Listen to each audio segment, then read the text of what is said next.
اب نبی علیہ السلام غزوہ بدر سن لو، پھر ایک مثال آ گئی تو غزوہ بدر حضور علیہ السلام نے ابو جہل اور شیبہ میبہ جتنے مرے ہوئے تھے نا گڑھے میں، آپ نے پہلے تو ان کو نشان لگا کے بتا دیا سب کو، ایک دن پہلے رات کو غزوہ صبح ہو رہی ہے، سرکار نے نشان لگا کے فرمایا دیکھو ابو جہل یہ اس جگہ میں مرے گا، دیکھو ادھر مارے قتل ہوگا، یہ شیبہ ادھر قتل ہوگا، عتبہ ادھر کیا ادھر راندے درگاہ ہو جہنم جائے گا، یہ انہوں نے سرکار نے سب جگہ نشان لگا دیے۔ صحابہ فرماتے ہیں عمر فاروق رضی اللہ تعالیٰ عنہ کہ ہم نے دوسرے دن جا کے جب دیکھ ان کی میت کو دیکھا، ان کی لاشوں کو دیکھا، اللہ کے حبیب علیہ السلام نے جہاں نشاندہی کی تھی نا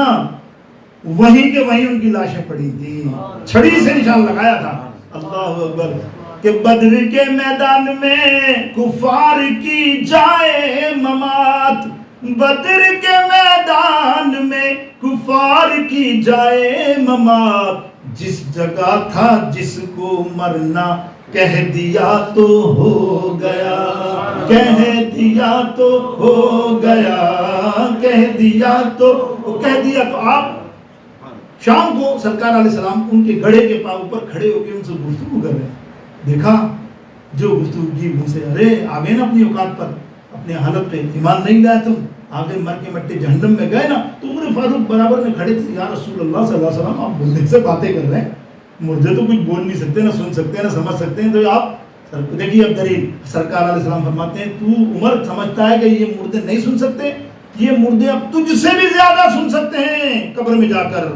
تجھ سے بھی زیادہ سن سکتے ہیں، تجھ سے بھی زیادہ سمجھتے ہیں، کیوں کہ جب تم دفنا کے میت کو واپس پلٹتے ہو یہ اپنے رشتہ داروں کے قدموں کی آوازوں کو پہچانتی ہے کہ کون آیا اور کون پلٹ کر گیا، اس قدر طاقت ہے، لیکن بول نہیں سکتے، there is no speak، آپ کو اس کے بولنے کی آواز نہیں آئی، ورنہ ایسا نہ ہو تو ایک اور دلیل سن لو، بخاری شریف کی حدیث ہے، مسلم سب میں سرکار علیہ السلام نے فرمایا جب قبرستان جاؤ تو کیا کرو، السلام اہل القبور، السلام علیکہ یا اہل القبور، تو آپ بتاؤ شریعت کے اندر ہے کہ جس کو سلام کیا جائے اس کو جواب واجب ہے، واجب، خطرناک معاملہ ہے، اگر جو نہیں دیتا تو اس کی پکڑ ہے حشر میں، تو کیا پھر مردوں کو اگر سلام کرا اور وہ جواب نہ دے تو پھر پکڑ دی؟ نہیں، وہ جواب دیتے ہیں لیکن تمہیں آواز نہیں آتی، ہمیں حکم ہے سلام کرو گا۔ آپ بتاؤ اس سے اور اچھی دلیل آپ کے سامنے کیا ہوگی کہ مردہ جب زندہ ہے تو پھر ولیوں کی کیا شان ہے، پھر ولیوں کو چھوڑو تو ولیوں کے امام، اللہ انبیاؤں کے امام میرے اور آپ کے آقا و مولا سرکار مدینہ صلی اللہ تعالیٰ علیہ وسلم کی حیات کا کیا معاملہ ہے کہ ہم یہاں صلاۃ و سلام پڑھیں گے، پڑھے نا الصلاۃ والسلام علیکہ یا رسول اللہ، امید ہے اس امید پہ پڑھا یا رسول اللہ، آپ کا جواب ہمیں آئے گا انشاءاللہ آئے گا۔ اب دیکھیے یہ تو میں نے موت کا بتایا، نیکوں کی بتا دی، بدکار کی بتا دی، اب میں آیت کی ترجمہ بتا رہا تھا، حضرت ابو ہریرہ رضی اللہ تعالیٰ عنہ کی روایت میں نے بیان کی۔ اب آئیے حضرت عبداللہ بن عباس کیا فرماتے ہیں، حضرت عبداللہ بن عباس فرماتے ہیں کہ سرکار علیہ السلام نے فرمایا جب بندہ اس دنیا سے جاتا ہے قبر میں تو اس کی زندگی قبر سے لے کے حشر تک، آیات میں بھی یہی ہے نا، جب تک تو اٹھے گا نہیں تب تک وہ تیری زندگی کیا ہے، عالم برزخ، وہ قبر کی زندگی کیا ہے، عالم برزخ ہے، جب تو اٹھے گا تو دوسرا عالم شروع ہو جائے گا، عالم حشر۔ یہ عالم کب تک ہے، موت سے لے کے اور کہاں تک، حشر تک۔ اب سنو مغالطہ یہ بہت سے لوگوں کا، میں بھی دیکھتا رہتا ہوں بہت سے لوگ کلپوں کو اور بہت سی باتوں کو کہ بھائی قبر میں عذاب تھوڑی ہوگا، یہ اب یہ جو نام نہاد جتنے عالم ہیں نا، نام نہاد عالم کہتا ہوں میں، کیا کہوں گا، ان کا مقصد یہ ہے کہ قبر میں کیا عذاب ہوگا، سیدھی سمپل بات ہے، یہاں جب حشر میں سارا چیز ہو رہی ہے، امتحان ہو رہے ہیں، سب کچھ ہو رہا ہے، تو پھر قبر میں کیوں، قبر میں تو کیوں نہیں ہوگا، سب کیسے نعوذ باللہ بتانے کی باتیں یہ، تو میں آپ کو پہلے بھی بتا چکا کہ قبر کے عذاب کے بارے میں بے نمازیوں کے 15 عذاب، 3 عذاب قبر میں ہے کہ نہیں، اور میں نے پچھلی دفعہ بتایا تھا نا، گنجے سانپ کا بتایا تھا، اشجع، بے نمازی کو ایسا ڈسے گا، ہر نماز 5 نماز میں ڈسے گا، پھر قبر میں ڈسے گا نا۔ اور اب دوسری دلیل اگر آپ سننا چاہیں، یہ مطلب غفلت کی باتیں، یہ کرنے والے کیا ہیں، غفلت کی باتیں کرتے ہیں، غافل ہے نا، سمجھ نہیں ہے، ہمیں کچھ تیاری کی فکر نہیں ہے میرے دوستوں بزرگوں، تو وہ کیا کہتے ہیں کہ قبر میں کیا عذاب ہوگا، اگر قبر میں عذاب نہ ہوتا عذاب برہ کے، سارے مفسرین محدثین اس بات میں متفق ہیں کہ قبر میں عذاب ہوگا۔ کیا ہوگا قبر میں، 3 سوالات ہوں گے کہ نہیں، اٹھا لو بخاری، اٹھا لو مسلم، سیاہ کی 6 کتابوں کے علاوہ کتب حدیث میں جہاں بھی باب قبر و قبور کا معاملہ ہے آپ کو 3 سوال